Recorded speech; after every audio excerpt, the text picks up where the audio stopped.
त्या ठिकाणी खूप असा गोड आनंद होतो. खऱ्या अर्थाने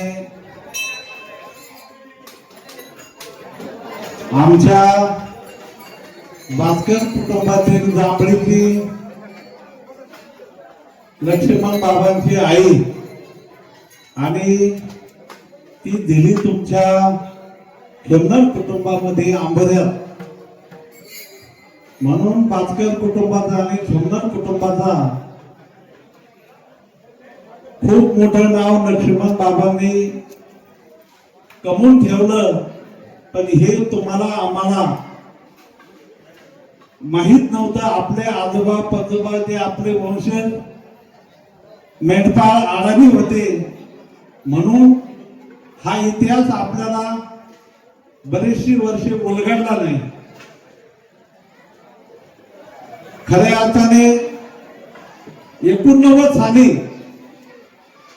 ज्या वेळेस सांगलीला मेळावा घेतला त्या टायमाला आरक्षणामध्ये अडचण येत होती. पैलवान माझे वडील कैलासवासी रघुनाथ भास्कर, पंडित अण्णा मुंडे, गोविंद पाटील करमाळेचे आणि भगवान महाराज गडदे यांचे वडील हे पैलवान मंडळी एकत्र आली आणि मुंडे साहेबांना भेटायला गेली. म्हणून गडदे महाराजांची आणि माझी मुंडे साहेबांनी आमदार प्रकाश शेट्टींनी ओळख करून दिली. आणि म्हणून हा पट्ट्याच्या कुटुंबामुळं आणि तुमच्या आमच्या सर्वांच्या आशीर्वादामुळं समाजाला जे आरक्षण मिळालं 3.5% एनटीचं, याच्यामध्ये गडदे महाराजांच्या वडिलांचं फार मोठं योगदान आहे. त्यांनी मुंडे साहेबांची आणि पंडित अण्णाची आमच्या वडिलांना शेंडगे बापूंना 8 दिवस भाकरी घातल्या मुंडे साहेब दिल्लीहून येईपर्यंत. त्या टायमाला काय अशा फार गाड्या आणि सुविधा नव्हती. महाराज संन्यासी होते. माझ्या सानिध्यात आल्यानंतर ओळख झाल्यावर महाराजांना मी पहिलं पुण्यश्लोक अहिल्यादेवीचा आळंदीमध्ये आश्रम उभा करायला हाती घेतला आणि महाराजांना ते आश्रम मी उभा करून दिला. पण माझ्याकडून एक त्यांच्या आईची आणि वडिलांची इच्छा होती. ते सातत्याने मला बोलायचे. माझ्याकडून एक चूक झाली. महाराजांना मी लग्न करायला भाग पाडलं. गडदे महाराजांना. गडदे महाराज संन्यासी होते आणि त्यावेळेस जर हे कळलं असतं लक्ष्मण बाबा हे आपले वंशज आहे, खेमनाराच्या कुटुंबात त्यांनी एवढं मोठं नाव केलं, तर मी निश्चित त्या टायमाला गडदे महाराजांचं लग्न टाळलं असतं आणि ते त्या गादीवर बसले असते.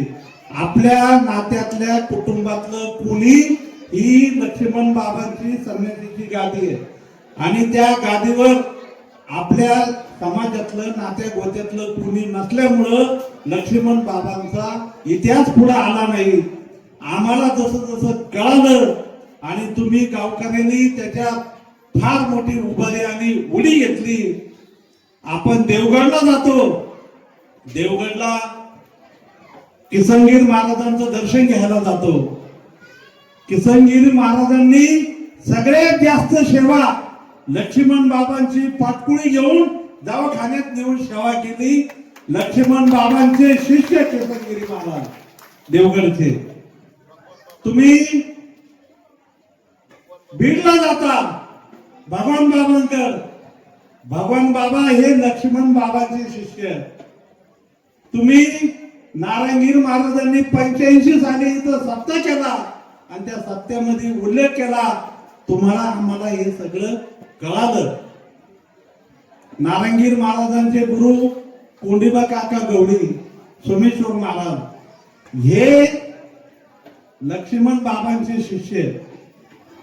लक्ष्मण बाबांनी आणि जोग महाराजांनी ही मंडळी या 4-5 मंडळींनी ज्ञानेश्वर माऊलीचा आळंदीला मंदिर उभं केलं.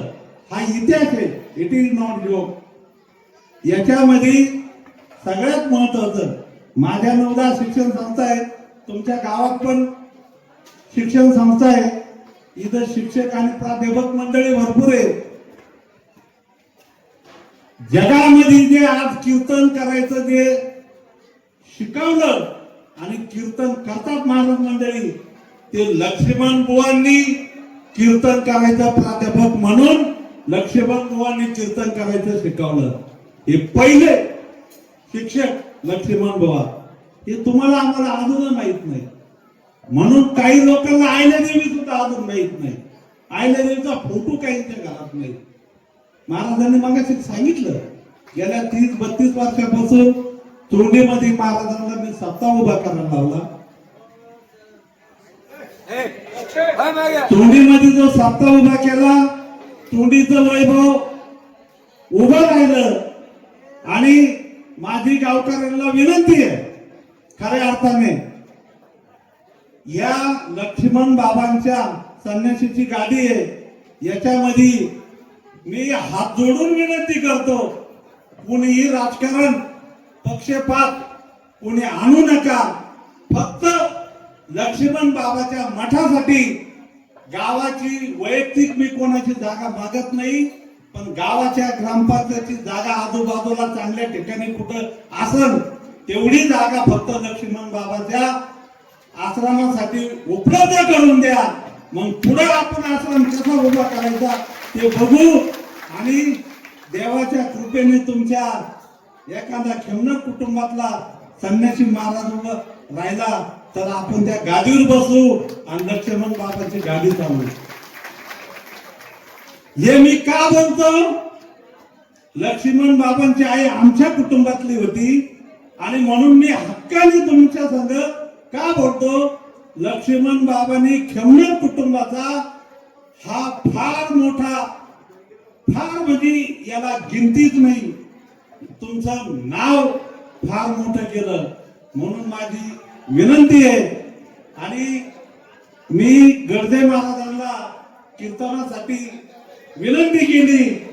आंबोरा गाव हे फार मोठं आहे, समाजाचं लक्ष्मण बाबांचं जन्मगाव आहे, म्हणून तुम्हाला कीर्तनाला यावं लागेल. त्यांनी दुसरीकडे कीर्तनाची सेवा होती ती दुसऱ्या महाराजांना दिली आणि त्यांनी इथं यायचं कबूल केलं. आणि महाराजांनी जी खऱ्या अर्थाने हरिभक्त बाबायत भगवान महाराज गर्जे यांनी आज जी कीर्तन रूपी सेवा केली लक्ष्मण बुवांच्या जन्मगावी, मी महाराजांना धन्यवाद देतो. आणि खऱ्या अर्थाने तुम्ही खेमनर कुटुंब कशातही कमी पडलं नाही. ज्या वेळेस 2 वर्षापूर्वी लक्ष्मण बाबांची आळंदीमधली समाधी पाण्याने वाहिली, ही मंडळी सारखी गरक्या मारित होती आळंदीला आणि अडचणी आल्या. मला फोन केल्यानंतर मी तिथल्या नगराध्यक्ष आपले चितळकर पाहुणे आणि शिव माझे दोस्त होते त्यांना फोन केला. त्यांनी ताबडतोब होकार देऊन त्या समाधीला परवानगी देऊन एका रात्रीत तुमची अनेक मंडळी होती या भागातली आणि ती समाधी तिथं उभी केली. म्हणजे हा फार मोठा इतिहास, तुमची मंडळी सगळी झटून आहे. असंच पुढं झटून राहा आणि हे तुमचं नाव तुमचं चंद्र सूर्य आहे पर्यंत लक्ष्मण बाबांनी ही तुमची कीर्ती करून ठेवलेली आहे. आणि जिथं अडचण येईल तिथं मी तुम्हाला कशातही कमी पडणार नाही. ही सगळी मंडळी बऱ्याच वेळा आली, ज्या ज्या वेळेस आली त्या त्या वेळेस त्यांना मदत केली आणि इथून पुढेही तुम्हाला अजून मदत करीन. आणि खऱ्या अर्थाने मला जी 2 शब्द बोलण्याची संधी दिली, गेल्या 30 वर्षापूर्वी माझ्यासोबत डॉक्टर सोमनाथ देवकाते, आम्ही लक्ष्मण बाबांचं 30-35 वर्षापूर्वी मंदिर आणि तिथं समाधी आम्ही इगतपुरीला रात्रभर हिंडून शोधलं आणि तिथंच आम्ही मुक्काम केला. लक्ष्मण बाबांनी स्वतःसाठी काय केलं नाही, त्यांचे गुरु जोग महाराज यांच्या आश्रमासाठी 10 एकर जागा घेऊन तिथं आश्रम चालू केला गुरुच्या नावाने. आणि आता मुख्यमंत्र्यांनी 6 कोटी रुपये दिले लक्ष्मण बाबांच्या नावाने 3 मजली इमारत त्या जागेवर चालू आहे आळंदीमध्ये.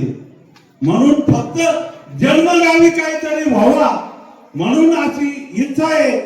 या मंडळीला मी बोललो बाबांचा इथं पुतळा बसवा, त्यांनी मूर्ती पण बसवली, फक्त जागा द्या, आपण पुढचं काय करायचं ते करू. आणि लक्ष्मण बाबा बाबतीत सांगायचं सगळ्यांना कळालं. अजून आपल्याला याची महाराष्ट्रभर प्रसिद्धी करायची आणि माहिती द्यायची. ते तुमचे वंशज आहे आणि एवढं मोठी कीर्ती करून ठेवली म्हणून तुम्ही सगळ्या जणांनी धीर दिला, हा सप्ताह उभा केला. असंच पुढे चंद्रसूर्य आहेपर्यंत हे चालू राहावा अशी मी तुम्हाला आंबोरकरांना, खेडकर परिवाराला, सगळ्या गावकरी मंडळींना माझी विनंती. माझे 2 शब्द जे मी बोलायची मला संयोजकांनी संधी दिली ते मी थांबवतो. जय मल्हार, जय आयल्या, जय लक्ष्मण बुवा की जय.